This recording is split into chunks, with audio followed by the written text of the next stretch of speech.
Hey chocolate friends, Carla here from Opening Chocolate. Today I'm going to talk about a maker, bean-to-bar maker out of Minnesota in the United States. Her name is Caroline Houghton and she is the maker of Caro beans. I have a few bars from her today. The reason why she was on my radar is because of this first bar that I showed you. It's a Pog bar. Pog is a particularly Hawaiian drink. I made a video about that in having it being in another bar from Hawaii. So when this popped up on my radar, I really wanted to get one of these, and I had to wait. I had to stalk her website until she made it again, and so I finally have it. Yay! But I also got her a couple of different ones. So this is her sourdough and cherry bar, a white chocolate toasted buttermilk and pineapple bar, and one called Tita's Tears, which has rose and anise seed in it. Look at this beautiful paper. We'll talk a little bit about the paper later. So, Caro Beans is a solopreneur project by Caroline Houghton out of Minnesota in the United States. Caroline had been doing pastry and chocolate for 20 years before she got into the bean-to-bar business. It happened during COVID. She was laid off during COVID, as many people were, and she went down the craft chocolate rabbit hole. So let's go back and let's start back a little bit where some of her foundational stuff. So when she's always had a sweet tooth, and when she was in her late teens, 18, she developed a nut allergy. She started baking for herself for obvious safety reasons to make sure that what the baked goods she was getting wouldn't cause an allergic reaction for her. She was in a discount bookstore and found a secondhand Le Cordon Bleu pastry program textbook and just devoured that, and that is how she got into all pastry and baking, and she says she's been baking forever. Another one of the foundational things that brought her to craft chocolate was she also visited the Amazon when she was 18, and it always felt like she had this connection to plants. If you follow her Instagram, you will see that she also has a parrot. She has a green parrot. So she's got this connection to Amazonian plants. She also has a sister and a brother-in-law who live in Bolivia, and they will bring her beans, which if you purchase her brewing cacao, that is from hand-delivered beans from Bolivia. So she's got this background of science and art and pastry, and when COVID rolled around, she got laid off from her job, and she was baking, but she had been making bonbons with Calbo and Valrhona, as you do when you come out of pastry school. But she heard something on the news about child slave labor, and this led her to investigate more ethical ingredients for her pastry work and her baking. And that took her down the bean-to-bar rabbit hole. She told me the first bean-to-bar chocolate that she ever tried was a Maru bar. An excellent bar to start off with, for sure. An excellent company to start with. She said that her daughter also had a sweet tooth, and it had a big M on it. So she told her daughter that this M stands for mommy, and that this chocolate is only for mommy. And she was blown away when she tasted this chocolate, and it had those spicy notes, the cinnamon notes that we're all familiar with Vietnamese cacao. Rabbit hole leads you to chocolate alchemy, which is where she got her first beans from, and dandelion, where she got the Dandelion Making Chocolate book and is basically a self-taught chocolate maker from there. Lots of experimentation. First batch was pretty good. She just said it was almost like luck. Second batch, not so much, but we'll see today. She's been doing this for 4 years now. She is in Minnesota. She sells at farmers markets. So Sheila, I will put a link to her Instagram. She is also a chocolate connoisseur. She has visited her in Minnesota and sent me some pictures to use of her visiting her at the farmers market. So you can find Caroline at the farmers market. So I have those 4 bars from her, and I actually ordered 2 Pog ones because I expect to really like the Pog ones. You know me in Hawaii. So I'm gonna, should I flip the camera around and show you the paper, or should I talk about the paper here? Let's flip the camera around and I'll talk a little bit about the paper because it's a really unique paper and it involves some interesting plants. So let's do that. All right, so you can see I got a couple of stickers with my order as well. So you can see it's really hard for me to convey the texture of this paper. It's got weight to it. So if you've ever held a handmade paper, that is what this feels like. It's thick, it's fibrous, it's got texture to it. It makes you feel like you're eating something special. This kind of paper that she uses is Lokta paper, or Nepalese paper. It's from Nepal. And it is made by indigenous artists in Nepal. They use mostly 2 plants in the Daphne genus, Daphne Bholua and Daphne papryacea. They use the fibrous inner bark of the plant, so they strip the bark out, they soften it, they wash it several times, they remove impurities, they bleach it, and then they use these trays. You're familiar with this if you've ever seen handmade paper being work. It's like a silk screen tray where they just kind of shift the fibers around so that they get evenly spread out. And so in this one you could see some of the fibers there. And they make paper, and these beautiful papers she has. So the paper is really interesting because from this particular plant, this paper is special because it can literally last for millennia. It is very durable. It's resistant to tearing, humidity, insects, mildew. Sounds perfect for chocolate, but you know what? The Nepalese people have been using it for centuries for religious texts and government documents because of its durability. The art of doing this is mostly done by indigenous people in higher elevations, usually rural. A lot of times women are involved, rural women are involved in this.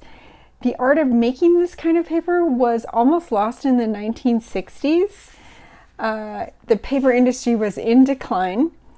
Not so obviously rural people are not the people who get a lot of support for their work, and it was almost lost to history. In the 1970s, when tourism increased a little in Nepal, it started to increase, the industry itself began to be revitalized, and now we have this beautiful paper made by indigenous people in Nepal. So I have, like I mentioned, the white toasted buttermilk juicy pineapple bar. One with a collaboration, which has sourdough cherries.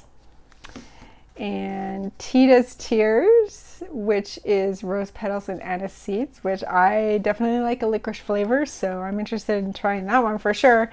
But this is the whole reason we're here with Caro beans, the passion fruit orange guava. So this is colloquially referred to as pog in Hawaii, and it is a drink made out of passion fruit, orange, and guava.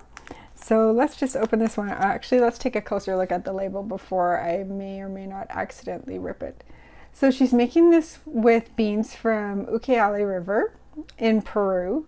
She is a bean to bar maker. She is very small batch still, although she did just move into a new commercial space, and she's hoping to do more wholesale selling. So hopefully she'll be able to scale up well there. It is woman owned. She is a solopreneur, so it's just her right now. She does have a family, so it's mostly done when her kids, she said that her number one job is being a mom, so it's done when the kids are in bed.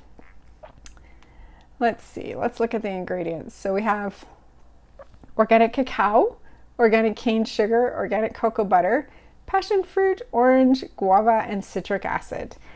One of the very unique things about Caro beans is that she is nut-free. Not just the bars, but also the whole facility. So completely allergen friendly in that respect. So you can see on this paper, I don't know if you guys can feel, I wish you guys could feel this, hear this. It's such just lovely homemade kind of paper feel. And look at this pattern that is on here. Does this just not say Hawaii fit pog to you? She said one of the things that she really likes is matching the patterns on the paper, the art, to the chocolate, which I can see that she has done here very carefully. So lovely, lovely paper. I love this Lokta paper. It's really nice and thoughtful addition to her chocolate making. So let's take a look at this pog bar. Oh, gorgeous. So because she was in pastry before, she has experience with tempering. Tempering bean to bar is a little bit different than tempering couverture. Bean to bar can sometimes be a little bit thicker, and there's a little bit of a learning curve there. But I mean, this bar is gorgeous. She's got two different kinds of chocolate tempered here together. That's a fantastic skill and not as easy as it looks. Looks beautiful. Look at the inclusions on this side. Gorgeous, gorgeous. Inclusions on almost every single part of the bar, right? Beautiful. Okay, so I'm super excited to try this. It has a really nice smell to it. Beautiful. Okay, I'm gonna break off a bit, warm up the bar with my thumb to release some of the volatile chemicals, and then I will come back and tell you what I've tasted. All right, so I didn't snap this for you, but it does have a really nice snap. It's a thick bar, but it's not the kind of bar that you're gonna wanna let slowly melt in your mouth, unless you're goofy like me and you're trying to get tasty notes out of the chocolate. So the Ucayali dark that she's using here has typical notes for Ucayali, a little bit floral, a little bit herbal, with those little citrus notes in there, tart citrus notes in there as well. Perfect match for the passion fruit, the guava, and the orange. So I'm fairly certain that the white chocolate here is the passion fruit flavor. These little crystals are orange, and this is dried guava.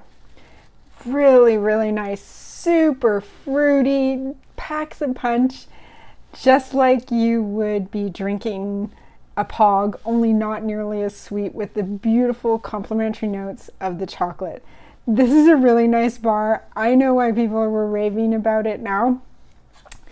I really like it when people who are in the pastry world come to bean to bar chocolate, because they just have this sense of flavor and flavor combinations that they bring to chocolate that they're really, really good at doing.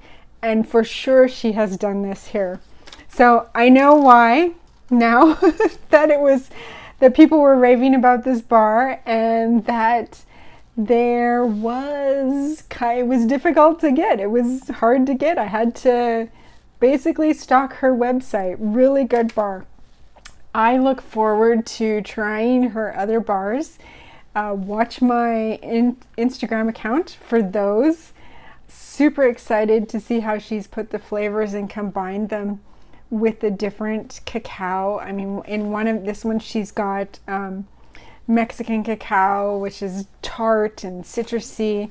She's got Tanzania in this one. That one can be different depending on which maker has it, so I'm interested to see how that happens. So yeah, I'm super glad that I got 2 of these bars because they're really good, and this is a really nice bar. So if you are able to get chocolate from Caro Beans, I would recommend definitely for sure trying this Pog bar. Not disappointed at all. Great job, Caroline. I'm gonna flip the camera around. I'll tell you a funny story that she told me that recently happened to her. Funny and horrific all at the same time. So let's do that. So I took a little chocolate break and had a little bit more of a chocolate there. Didn't see that on camera. So Caroline, like I mentioned, is a solopreneur. She has another business. She has a residential cleaning business that she also runs. So one of the things that she told me is she's recently, actually, you know what? I'm going to read it so you get her words. It's kind of a funny story. I'll read it to you. So she says, the most recent one is mortifying. So my new commercial space is inside a coffee roaster, and there is also a brewery, distillery, and pizza place connected by a large patio area, which is usually really busy. To get to the trash dumpster, you have to walk through all 4 patio areas. I was recently tempering a batch and wearing shorts and had dropped a bunch of chocolate on the floor that also went down the back of both of my legs. I think you can see where this is going. I had no idea and went to take the trash out, and people kept giving me odd looks. I didn't realize until I made it to the dumpster what had happened and really thought about just leaving and never coming back. You can imagine what people assumed was dripped down all the back of my legs and out from under my apron. I was too embarrassed to walk back through the patios, so I had to take the long way all around the back of the building to get in. That's too funny and totally a chocolate maker problem. So Caroline said she is, what she has planned next for her business is that she's scaling up. She doesn't want to scale up huge, but she has moved into a commercial space. She's trying to do wholesale, and that can be a little bit daunting, especially coming up on chocolate season where we have Halloween and Thanksgiving and Christmas and Valentine's Day. So it can be a little daunting. So I wish her luck with that. She doesn't want to get huge. She wants to stay small so that she can control the flavors in the batch and just stay true to what she is now. She's hoping to develop more relationships with the farmers and do a little bit, it sounds like, more direct trade, which is also very ambitious because that is very hard to do, especially in the current climate in the world today with regard to moving cacao around the world.